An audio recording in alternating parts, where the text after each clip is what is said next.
Well, hello everyone, and welcome to the second webinar in the Joseph Rowntree Foundation's new economics discussion series about how we might shape a recovery that reduces poverty. I'm Ben Chu, the economics editor of The Independent, and our subject today is going to be how greater security for workers can be built into the economic recovery from COVID-19. So I thought it might be useful to start with some facts about poverty in the UK. Heading into this pandemic, we had an economy with record employment levels, yet at the same time we had about 14.5 million people in relative poverty after housing costs, including 3 in 10 children. For much of the post-war period, it was assumed by politicians that the way to get rid of poverty, reduce poverty, was to have very high employment. And so the key to reducing it was to get people into work. But in recent decades, we've had a growing problem of in-work poverty, jobs that simply don't pay enough or offer enough hours to lift people and families above the poverty line. In the mid-1990s, around 40% of those in poverty were in working households. Today, it's closer to 60%. So that's some context. Some further context is, of course, that for much of the past 4 years, we've been debating about how large parts of the country seem to have been left behind economically, and what's the causes of that, and how we can solve that problem. Finally, we're told that in the wake of this pandemic, we're going to build back better, which obviously sounds a wonderful thing, but what does it practically mean? As mentioned, the purpose of this webinar is to focus on security for low-paid workers. And it's not just the moral case, the fairness imperative of solving that problem, but also the efficiency case, if you like, about how it might help the recovery in macroeconomic terms. And what are some practical recommendations about how to achieve this? We've got a great panel today.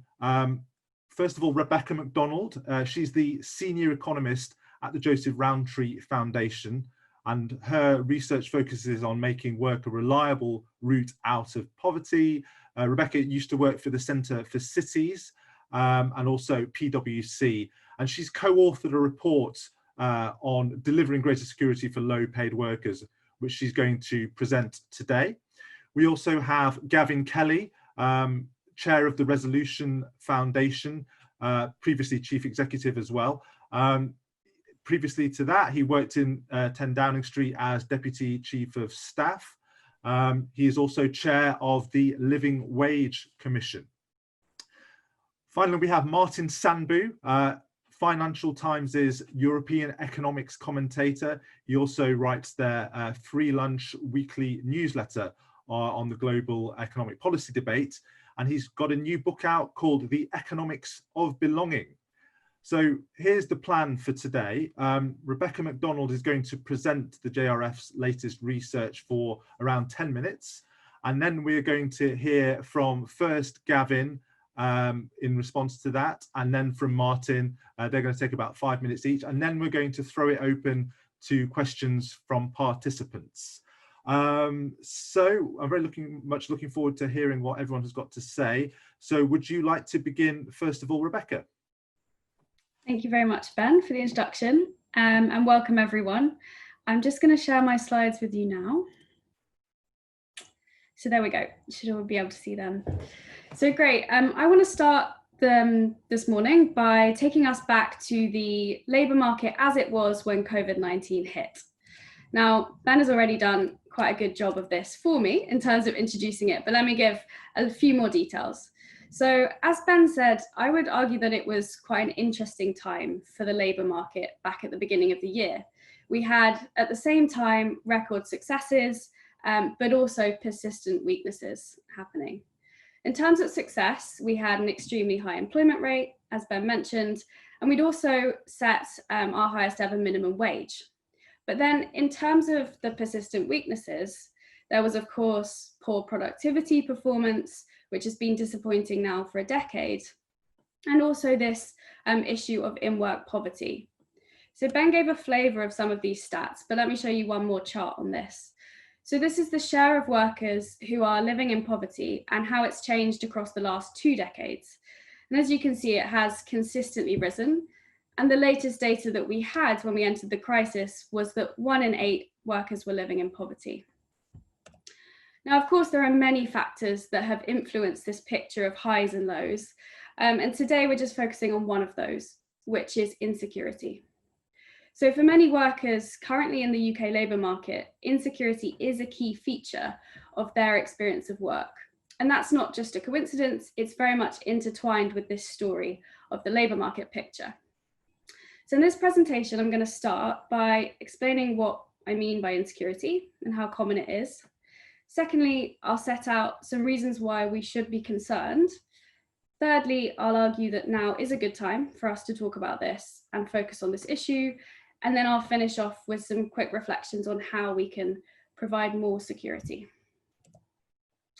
So firstly, what do I mean by insecurity at work? Well, in the briefing that we published today, we focus in on 2 features of work that can introduce an element of insecurity for a worker. The first is having insecure hours and therefore pay. And that might look like having your work schedule vary a lot from week to week. Maybe you're not given much notice of what your work's going to be in advance, or maybe you're given notice, but then your work is cancelled at the last minute. And that means you never quite know what your pay is going to be the next month. The second feature is that some roles have weaker employment rights and benefits. So that might mean that when you're off ill or there's a family emergency, you don't get any pay. Or perhaps you don't have protection against unfair dismissal. So they're the 2 features. And in terms of how many people this affects in the UK, it's pretty hard to measure exactly how many, but we can get some kind of sense of this. So there's a first group who have some forms of insecurity built into their contracts, and that accounts for about 7% of the workforce.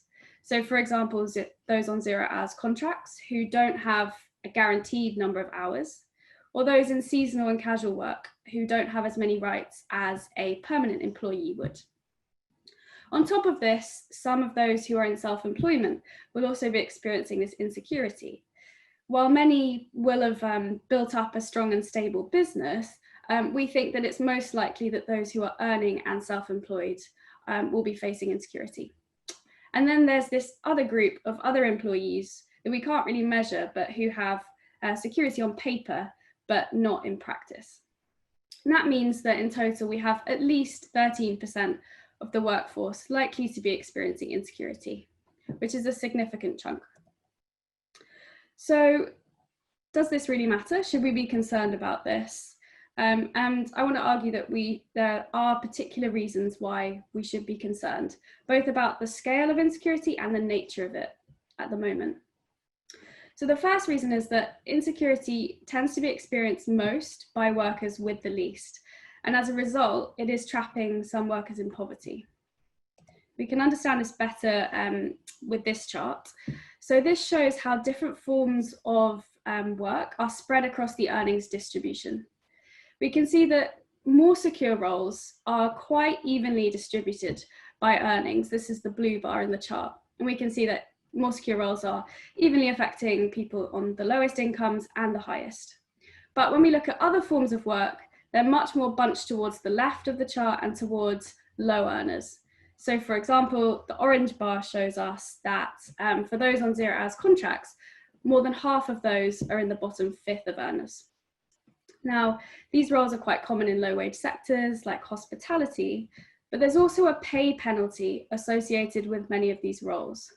So there's been research done, for example, by the Resolution Foundation that shows that a worker on a 0 hours contract actually tends to earn less than another worker who does the same job and has the same skills just because of the type of role they're in.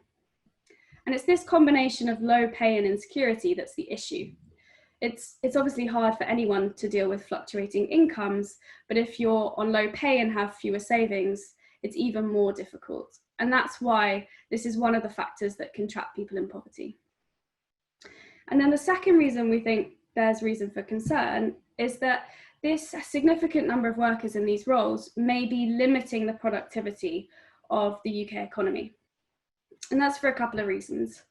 So firstly, businesses have less of a reason to invest in workers who are temporary and workers who are hired through a third party like an agency.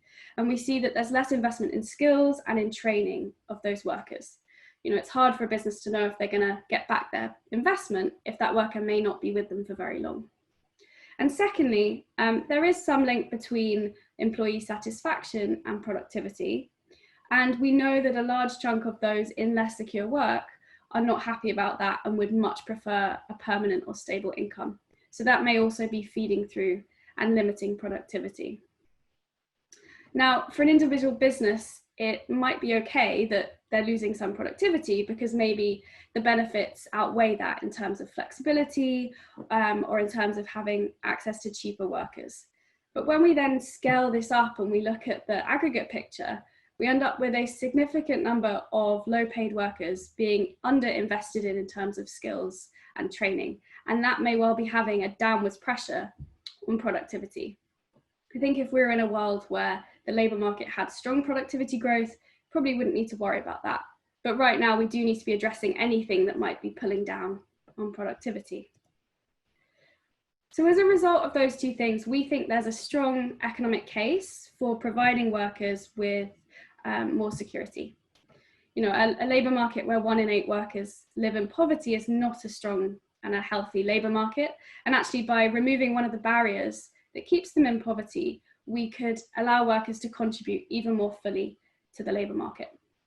And it can also contribute to a higher productivity economy as well. So in the last webinar in this series, Dave talked about how one of the ways we need to address the productivity challenge is by improving the productivity specifically of low-wage sectors. Given they use a lot of these less secure forms of work, if they can provide their workers with more security, actually there's likely to be knock-on benefits in terms of skills and training and ultimately productivity. Now I want to bring us back to the present. And obviously we're not in a pre-COVID-19 labour market anymore. We're facing many, many challenges because of the pandemic. And this raises the question of why now? Why are we talking about this today? Is it really the right time? And I want to argue that it is the right time. So before the pandemic hit, there was progress towards providing workers with more security. There was, of course, the Taylor Review of 2017, followed by various government responses and some commitments to provide more security. But there's a risk now that that momentum could be lost. There's a lot going on, there's a lot for government to deal with. And on top of that, there's a concern that if we provide more security, that might have a negative impact on employment, which is obviously something we don't want. But what's not necessarily coming through as strongly is that there are big risks of not acting as well.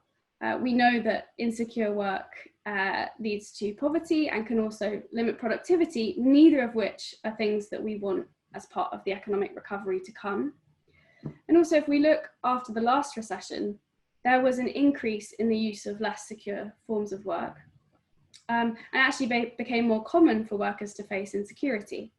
Now, that wasn't a strong economic recovery at all, and there's some link between those two things. I'm not suggesting that the main or the primary cause of our weak economic recovery was insecure work, but it definitely didn't help. So if we want a stronger recovery this time, one of the ways we can do that is by putting in place reforms now that can ensure that the jobs that are created are both secure and high quality. So to finish, here are 4 brief thoughts on recommendations and how we could deliver more security. Firstly, the government needs to bring forward its employment bill and use that to strengthen the security that workers are entitled to. Secondly, the government can set an example of best practice by adhering to really high standards of security in the people that it employs directly and indirectly. Thirdly, security for care workers should be a priority in the upcoming reforms to social care.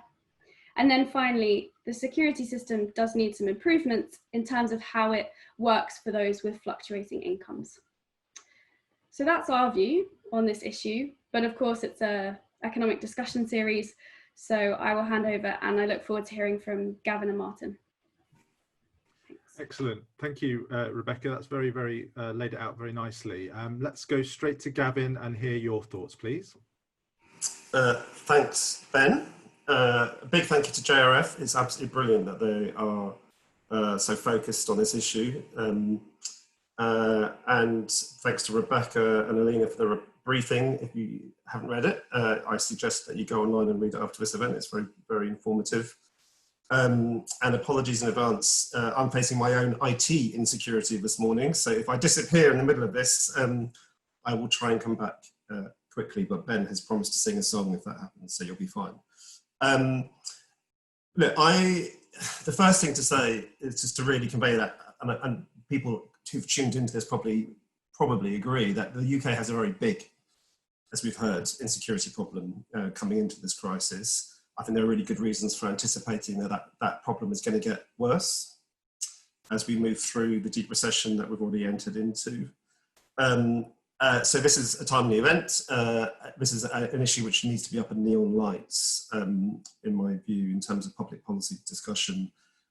Just the other day, the ONS put out some numbers about their usual numbers about deaths arising from the pandemic, but they did an extra bit of work on care home deaths, and it confirmed what many of us have long known, which is that working conditions really are a matter of life and death. It confirmed in grisly detail that if you are a care worker working in a home which relies on more agency staff or doesn't pay sick pay, then people in that home are much more likely to die than in other care homes. This is kind of, that's an extreme version of a wider story, which is that how we treat people in this country in their working lives obviously matters greatly to them, but it matters more widely in terms of knock-on effects on the wider economy, but also not just the economy, but the health of our society and our democracy. This stuff matters. And I think we need to not lose sight of it in what's going to be a very busy and congested political and public policy debate with all sorts of other issues at the fore. Now, in my few minutes, I want to say just a few brief points about as I was asked to, about the briefing note, and then I want to make one wider, bigger point about, I think, where we are today and the kind of wider debate. In terms of the actual kind of what we've heard this morning and the briefing note, I sort of agree with it. The things I would just want to amplify or kind of push a bit harder on are, first of all, enforcement. I don't think anyone concerned about questions of insecurity should propose anything new until they make loud and clear the point that we don't enforce existing laws in this country. We haven't for a long time, and we've known that. That's where we are. I think I wrote my first piece on the care sector and mass non-payment and the minimum wage in 2011 or 2012, and I'm sure I wasn't the first. This is a long-standing problem of fake rights that we don't enforce in a number of sectors. And that should be top of any list, in my view. So point one. Point two, on statutory sick pay, I could not agree more. It's just ridiculous that we've got this threshold that excludes the lowest paid workers. I can't believe that it's still there. And the rate is miserly and should be increased. On employment rights, I agree with everything that's been written in the briefing. I would go a bit further. I think there should be a right to a contract that reflects the typical hours that you work. Part of the wider problem of insecurity that Rebecca talked about, but it's hard to capture in the kind of data that we all use, is that there are just lots of people who are not on a 0-hour contract, who are on a short-hour contract, who regularly work many more hours than their guaranteed hours, and they know if they raise their voice or they put a foot out of line that they will lose those extra hours, and that's the nature of their working life. And that generally, those people, I believe there are many of them, that's quite a big chunk of our workforce, and it's hard to count them. So this is a kind of wider problem, but just 0-hour contracts are really important, but it's actually a very particular issue, and there's a much broader issue beyond that. And of course, social security is key. We could do a whole session on social security, which I sort of care a lot about, but that's part of this issue too.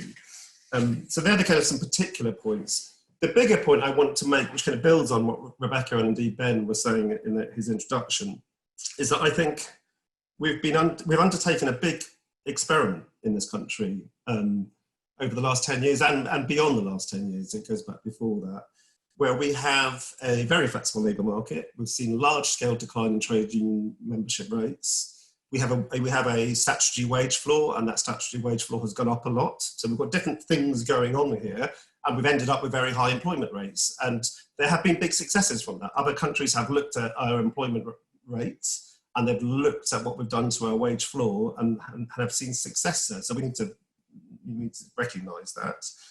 At the same time, let's be clear, we reached the mature end of the economic cycle with widespread economic insecurity in terms of workers, the condition of workers, absence of training for large parts of the workforce, and that issue getting worse, not better, aggressive management practices in a number of sectors being the norm, and so on and so on and so on. A tight labour market failed to solve those problems.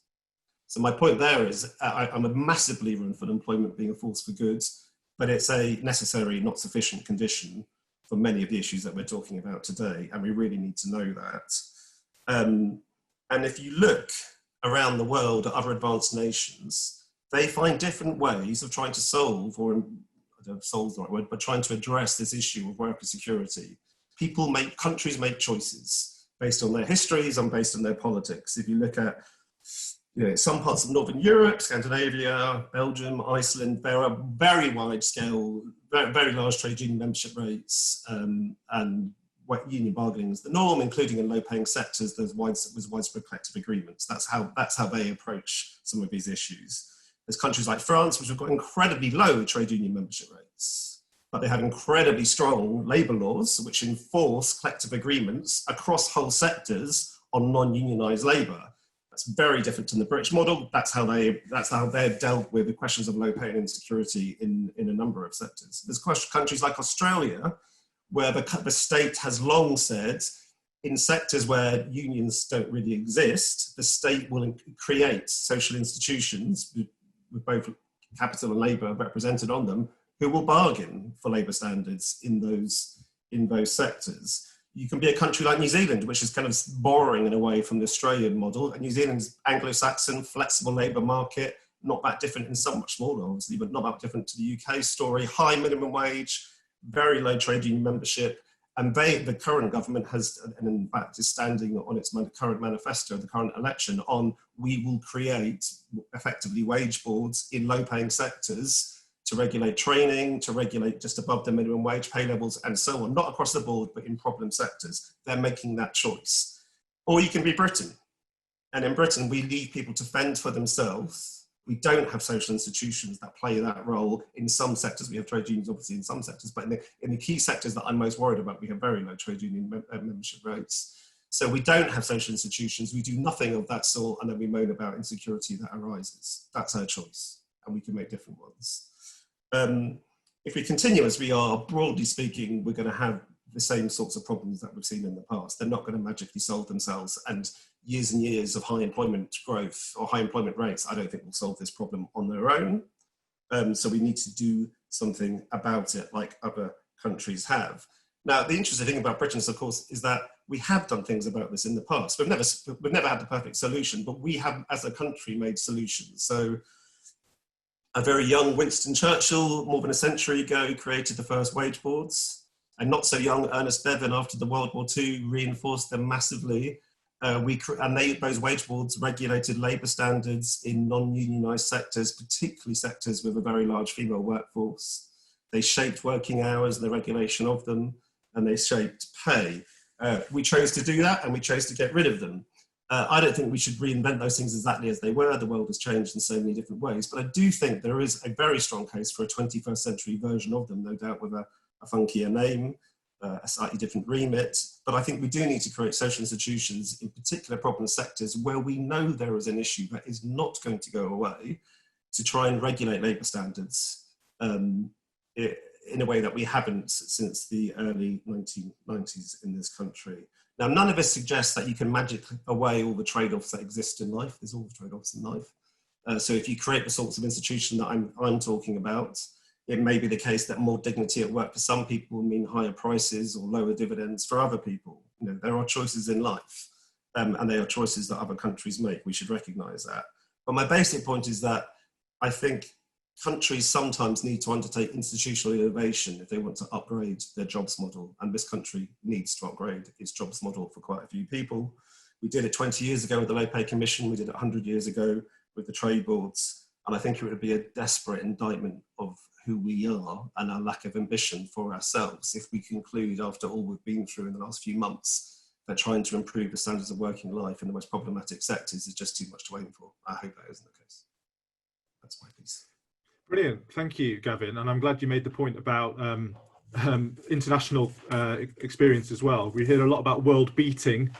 We could do a bit more world learning, I think. Right.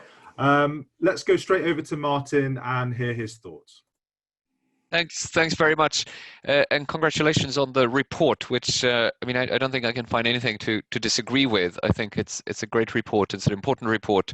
I think what I'll do is to make some observations and perhaps emphasize things where I think you can go even further, or sort of particular areas of what you write about in the report that I think are not sufficiently well understood more broadly. So let me make kind of three big observations, and some of those will be with the international comparisons, building on some of what Gavin said.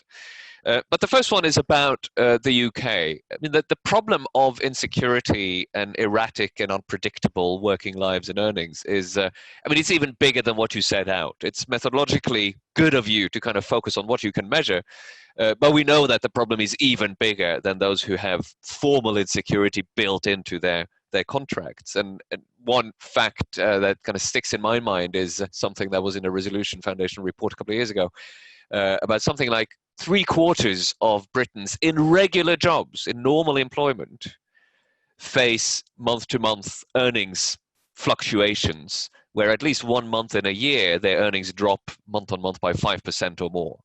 So that's quite big. Even people in sort of normal good jobs see quite a lot of erratic or unpredictable patterns.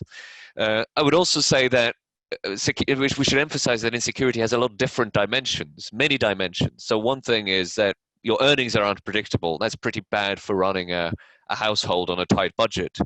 But your time is unpredictable.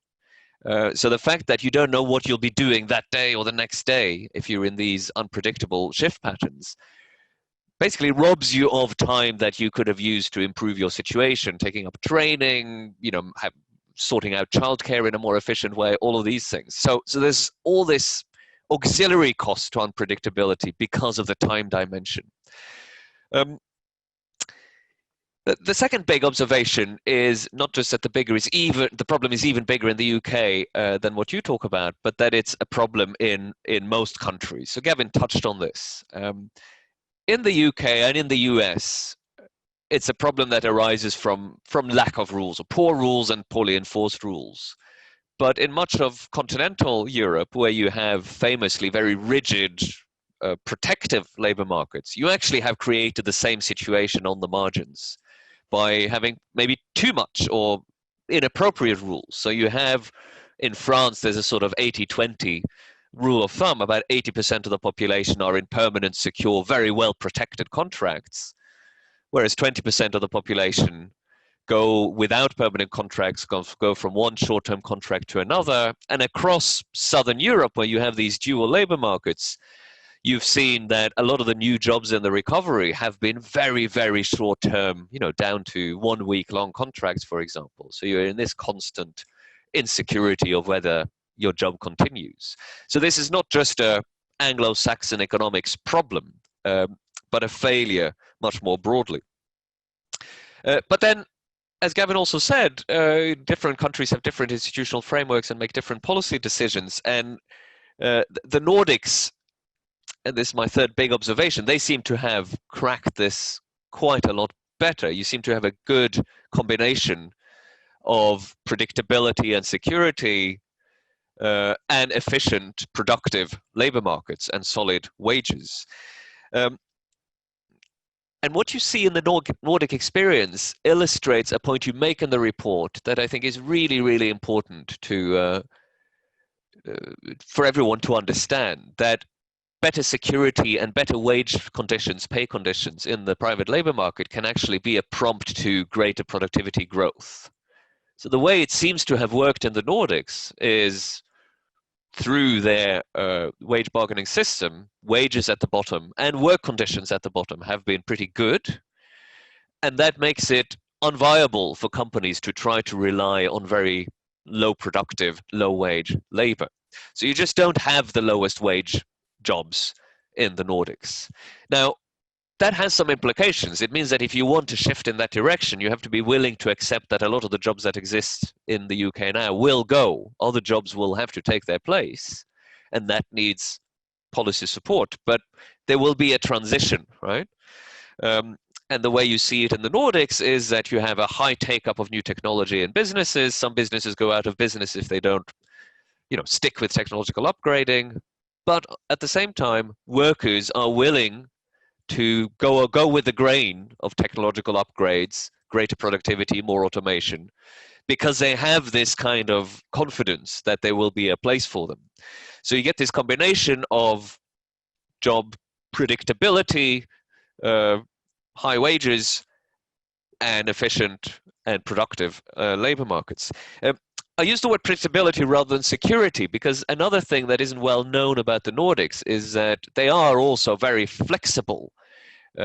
Job security in the Nordics doesn't mean that you stay in your job for very, very long. In fact, if you look across all of Europe, the two countries with the highest job churn, the highest rate of job-to-job moves, are Denmark and Sweden. But they also have strong institutions and a lot of public spending behind a system to ease the transition from one job to another. So this has to be put in place if we want to shift the labor market from a reliance on cheap, insecure labor. I talked quite a bit about wage there in the Nordics, but I think exactly the same reasoning holds for wages and for work conditions, because in both cases, either low wages or insecure work are ways for employers to save on labor costs. If they don't have to face the risk of demand one day, they can just send the workers home without paying. That's a lower cost for the employer. And the whole idea here is that by shifting some of that back to the employer through legislation, through institutional incentives, you will create incentives for the employers to up their game, to increase productivity. And you're very good at acknowledging in the report that there have been moves in this direction. And I think the early signs are that the increase in the national living wage, the slightly Orwellian name for the above 25 minimum wage, certainly hasn't had bad employment effects, and it seems to maybe have had some good productivity effects, at least not bad ones. So these things seem to work, but they haven't been tried much in this country. Just in terms of your policy advice, you make these 4 recommendations, and I'd love for you to do much more on them in concrete detail. But just on number 1 and number 4. Number 1 is about improving the legislation, giving people greater rights and so on. I want to echo what Gavin said, that really enforcement is an enormous problem. And there's no point in giving people extra rights if you're not going to enforce them. And you really have to enforce the rights that are already there. We've all looked in horror at what's emerged from the Leicester textile industry, well known by everyone who needs to know about it, but really very little has been done. There is minimum wage legislation in the UK, but it seems not to bind in Leicester. So enforcement. You need all the other things too, but enforce both the existing rights and whatever new rights you introduce. And on your 4th recommendation about fixing the social security system, I think that is essential. The way the British social security system is designed can to some extent amplify insecurity. The way universal credit and its predecessors worked, given that it's tied, there's some conditionality on working, on having some work income. If you go in and out of work, actually the benefit system can amplify your earnings insecurity. That, I think, needs to be looked at. The other dimension of this is that with the platform economy, a lot of work will be done probably in more of a gig kind of way. More will be done in a self-employed kind of way. The traditional employer-employee relationship is it's still by far the most important work relationship, but it's on the wane. So clearly the social security system must have a high degree of portability. The principle, I think, should be that it shouldn't matter whether you're attached in an employee sort of way, an agency kind of way, a gig worker kind of way. Your social security rights should be as seamlessly the same as you shift between these. That, I think, can be done.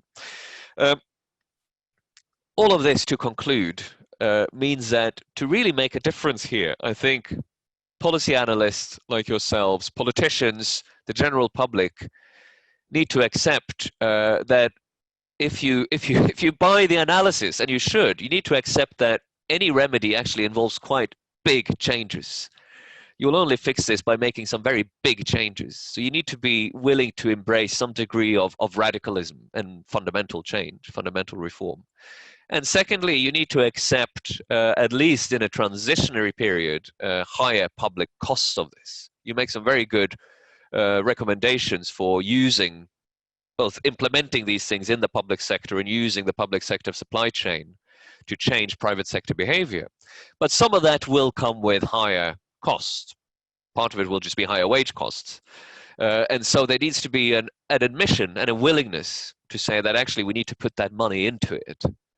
It will pay for itself in the long run, but still it needs to be in the budget for public sector work and public sector procurement. So, you know, it's an important report. It calls on us to think big and act boldly, but we need to be aware of that.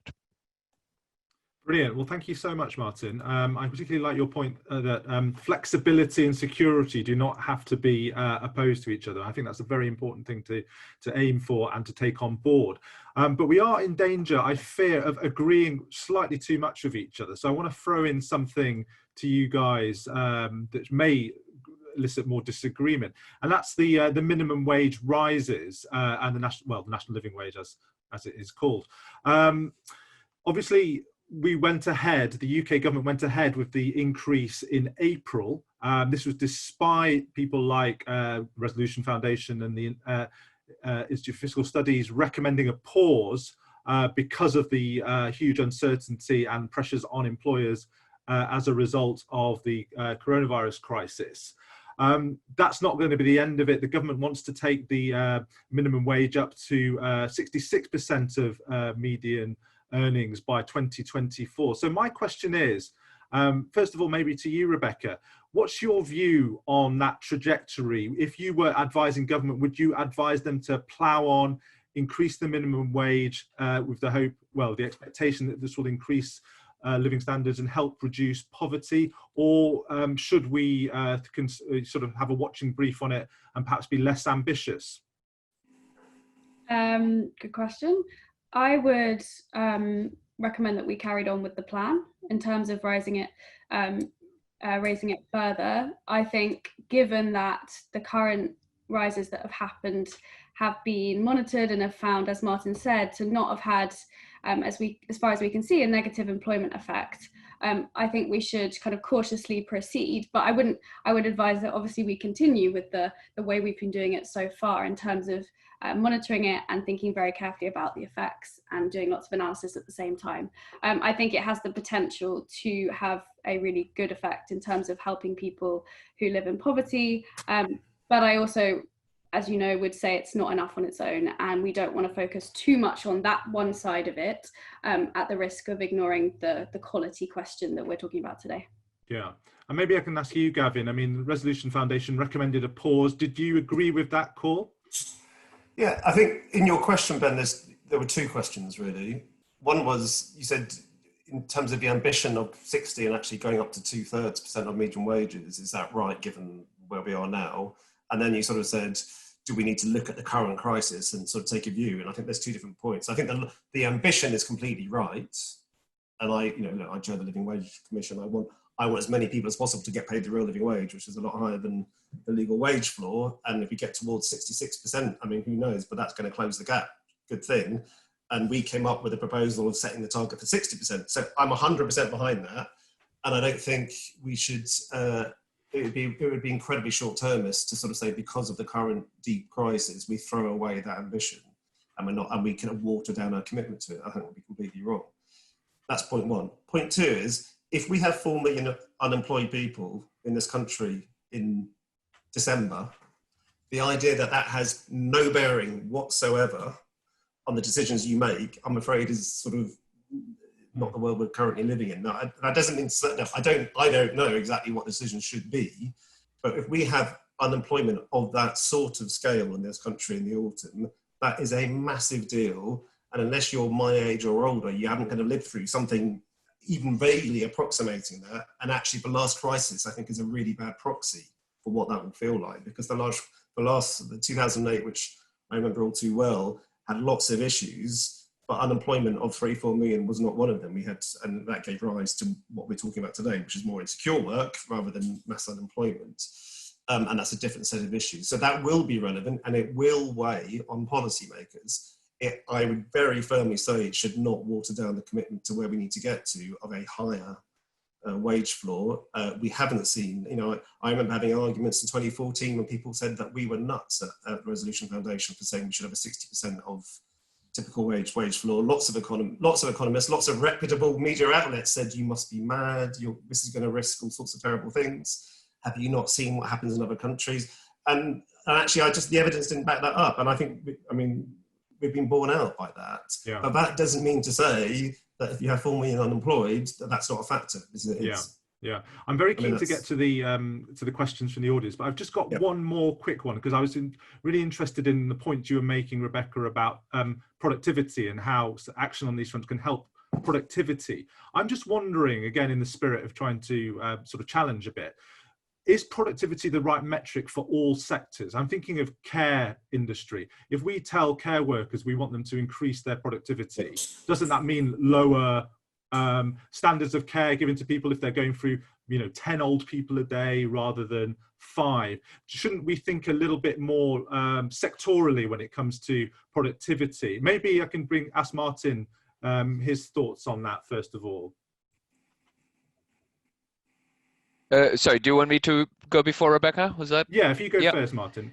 Let me answer very briefly, because I want to say one thing about the previous question too. Sure. So very briefly, productivity, it doesn't have to be only about quantity, right? Higher quality for the same input is also an increase in productivity, and that's how we should think about it in the care sector. So for example, if you put in place some sort of quality measure, have the people in care try to collect their views on how good their care is, simple quality surveys, and measure that, and then aim for a higher perceived quality by the clients per hour of work. That is increased productivity. That will probably cost more, but it's also worth more.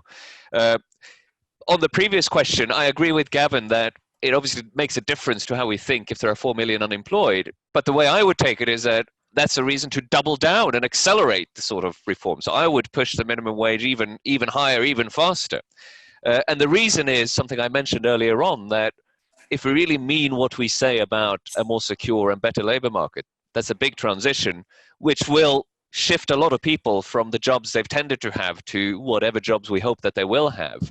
That's always a painful process. It's a lot of disruption. Well, the disruption has happened now. So we have a kind of window of opportunity to try to shape the rehiring of these people rather than into the sort of jobs they had before, into the better jobs we hope for in the future. And that's a reason to double down on this sort of program now.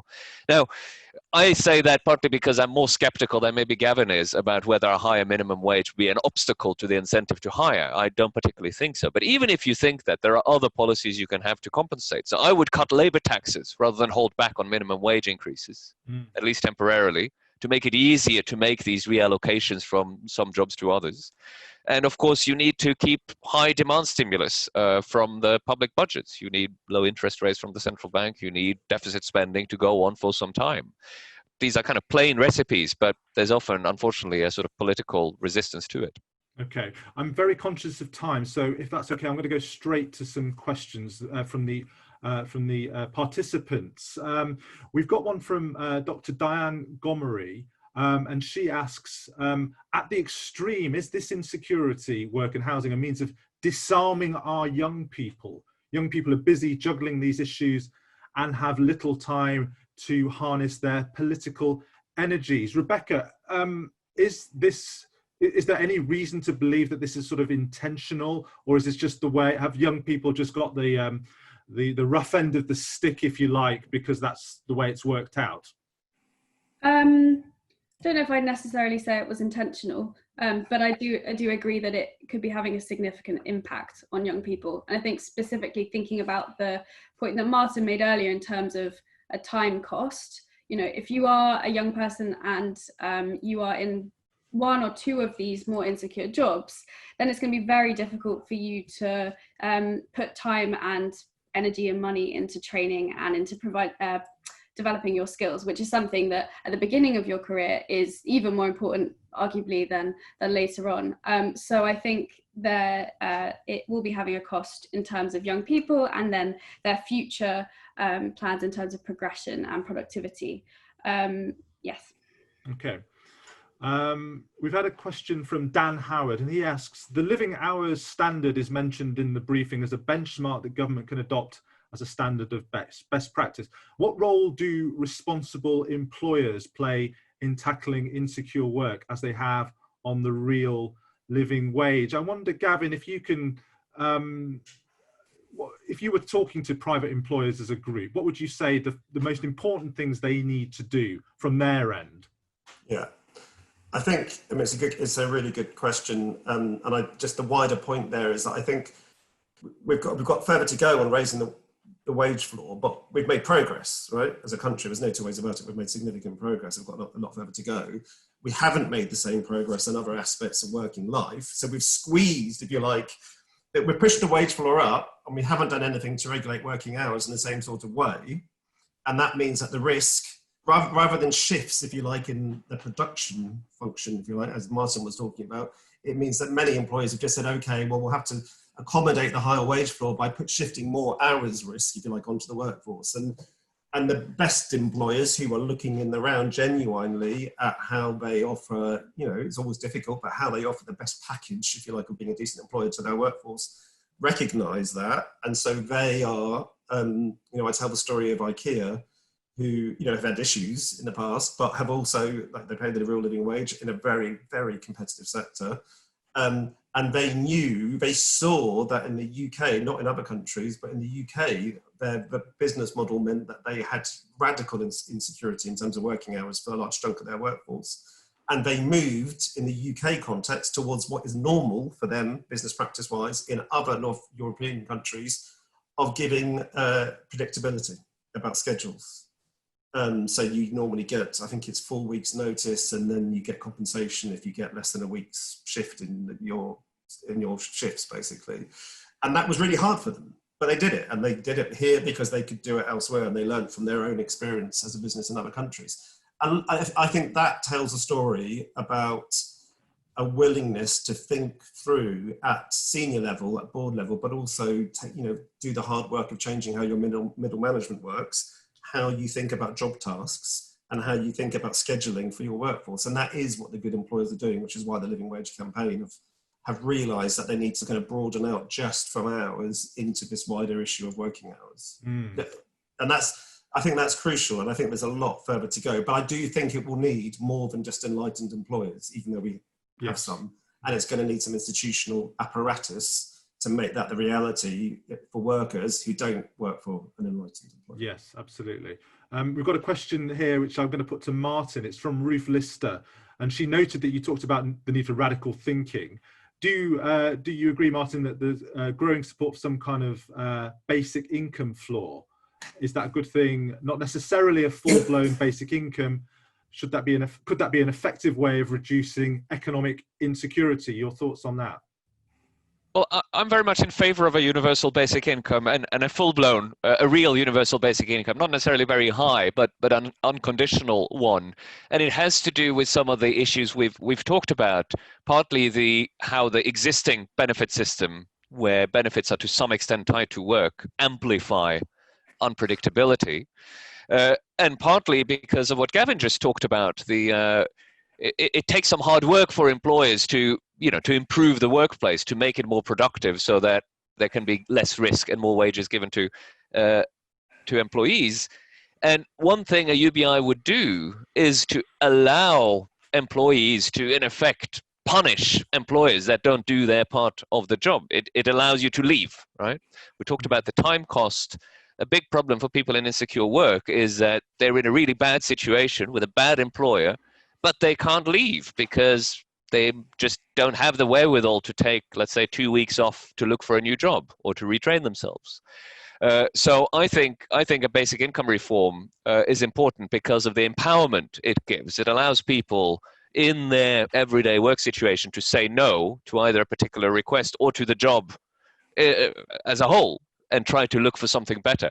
And that should have an effect on employers, favoring good employers and punishing, if you like, bad employers, and hopefully drive them out of business in favor of the good ones.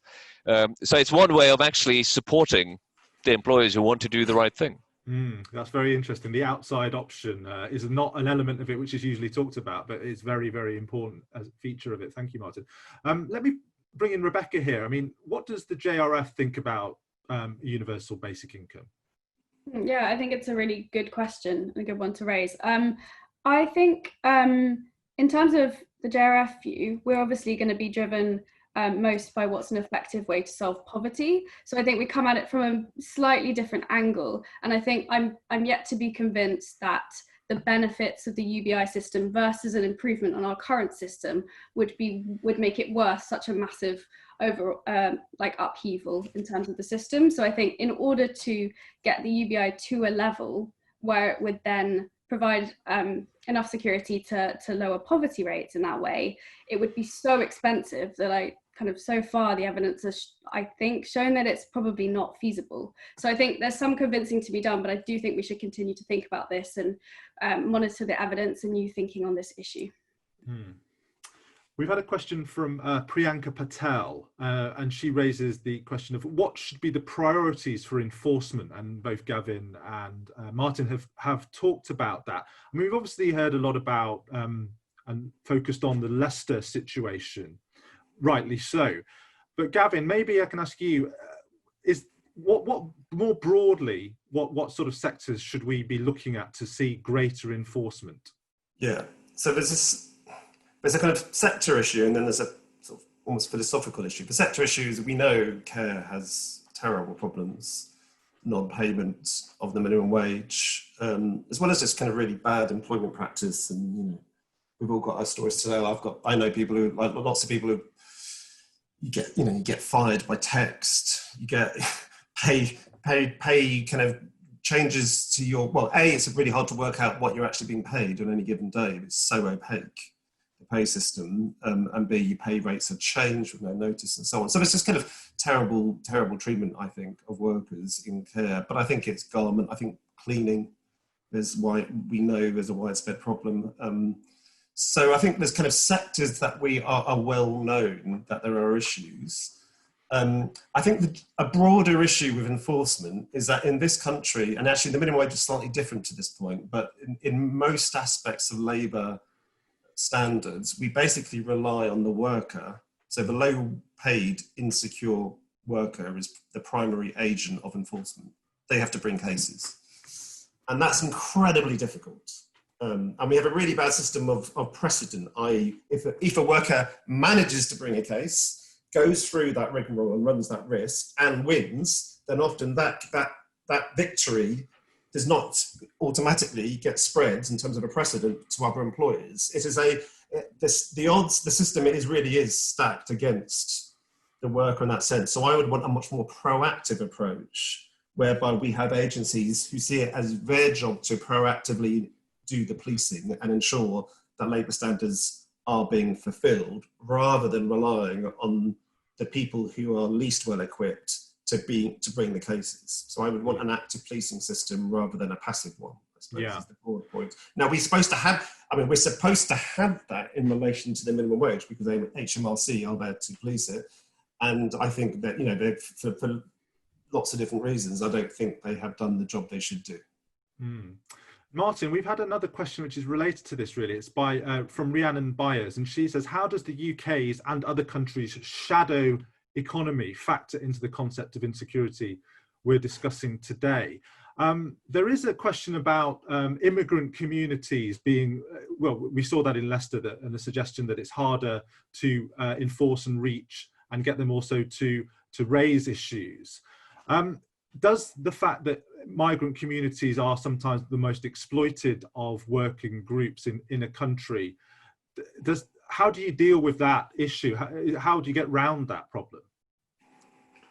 Yeah, it's very hard because it goes two ways, right? I think that countries with the least well-enforced labor market rules are often also those that draw in many immigrants, especially from poor countries. With the immigrants themselves, you know, the opportunities may still be an improvement on what they would have back home.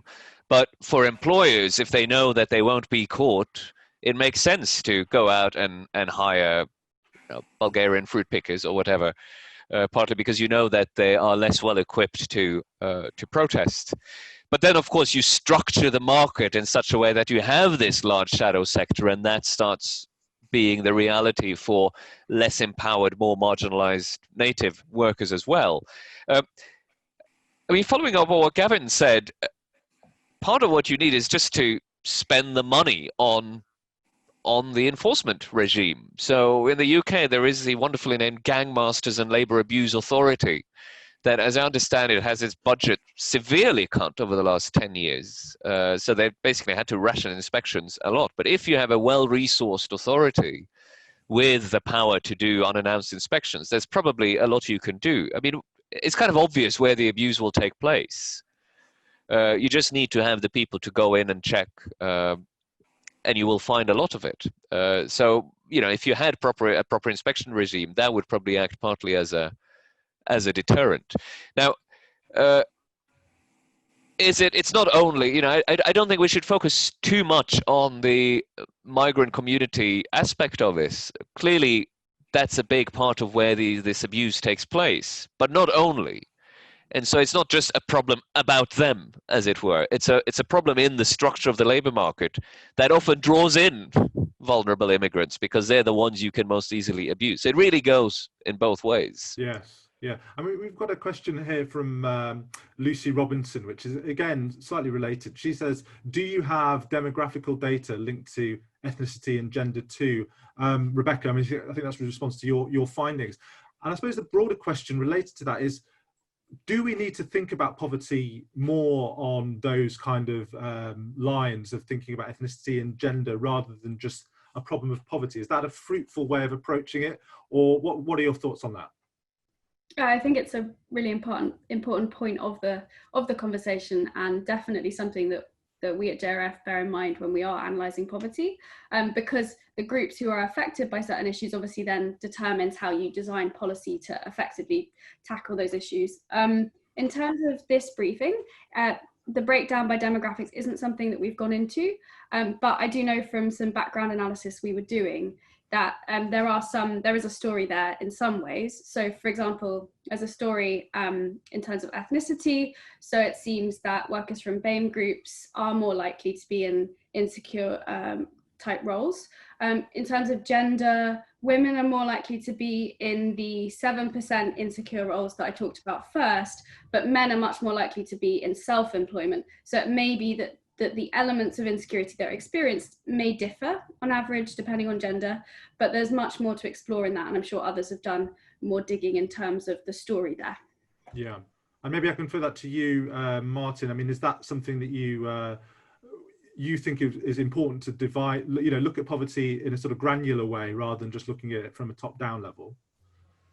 I mean, when you ask the question like that, it's hard not to say yes, because of course we want to know as much as possible, and Gavin probably knows a lot more about the detail here than I do. But my general instinct is to be a bit cautious, because if you think like me that a big part of the problem here is a structural problem in the way the labor market is designed, and it hits the most vulnerable, who to some extent happen to be immigrant communities, as an effect, then it's not clear how much is gained by really going into these details. Of course, you know, if it's a communication strategy, you want to tailor that to a particular community, perhaps. You want to make sure that people who don't speak English know their rights, things like that. But I don't think it makes that much difference what immigrant community or ethnic group somebody is from in terms of whether their workplace should be inspected or not. So you should fund the Gang Masters and Labour Abuse Authority really well, no matter what the ethnic makeup is. Yeah. And I think that's true for a lot of the policies that are answers to. Gavin, we're quite near the end, but just a quick thought. I mean, do you agree with Martin on that? Well, yeah, and shall I use this just to chap in? I had 2 points, one relating to this. I mean, of course, we need to understand the demographic differences, and there are massive issues about particular ethnic communities and indeed about young workers and so on, which are really relevant. And I think policy can do something if it's targeted to at particular groups to help.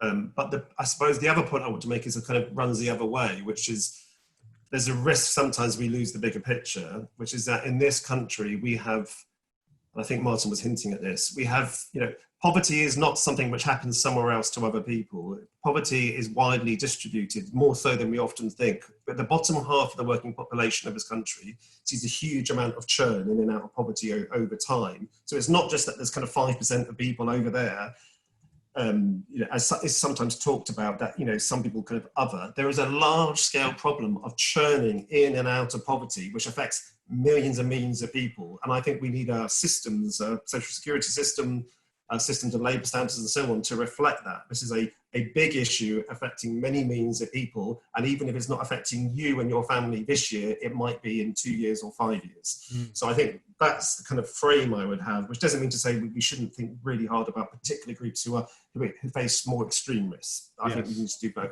The other point, and because it's my final chance to say something, I can't remember who, I think Martin maybe made the point about being candid about paying for stuff. So I bang on about paying care workers the real living wage. It's incredibly important. It would make such a difference to them, but also it would be a demonstration effect, I think, in other sectors. It will cost about £1 billion, roughly speaking, to pay the half of care workers that don't get paid that level, to bring them up to that sort of standard. That's a lot of money. I mean, it's trivial compared to some of the sums we're spending at the moment, but it's £1 billion. We'll get a lot of it back through savings in the tax and benefit system if we did it, but we'd still be forking up real money. We need to say that, and we need to make the case for that, rather than just kind of call for good things and sort of assume there isn't a bill. Sometimes there is a bill. Often that bill will fade away over time if you do the right thing, but we need to be upfront and make the case for doing the right thing for the most insecure workers. Excellent. Well, that's a very good note on which to finish. I mean, I suppose my thoughts would reflect what you just said, Gavin, and also the fact that what's come through is that institutional innovation, as you put it. Yes, we need that. We should be on the lookout for that, but also reinforcing the institutions we already have, enforcing the laws we already have should not be lost sight of either. Thank you so much to Rebecca for a great report, Gavin and Martin for your excellent thoughts. To everyone watching, all attendees will be sent an email after the event with a copy of Rebecca's report, as well as information about the rest of the economics discussion series. The next instalment of this series will be towards the end of August, and that will focus on the issue of investing in genuinely affordable housing and how that might help stimulate the economy as we come out of this crisis. So thank you again to our guests, thank you to the Joseph Rowntree Foundation, and thank you all for watching.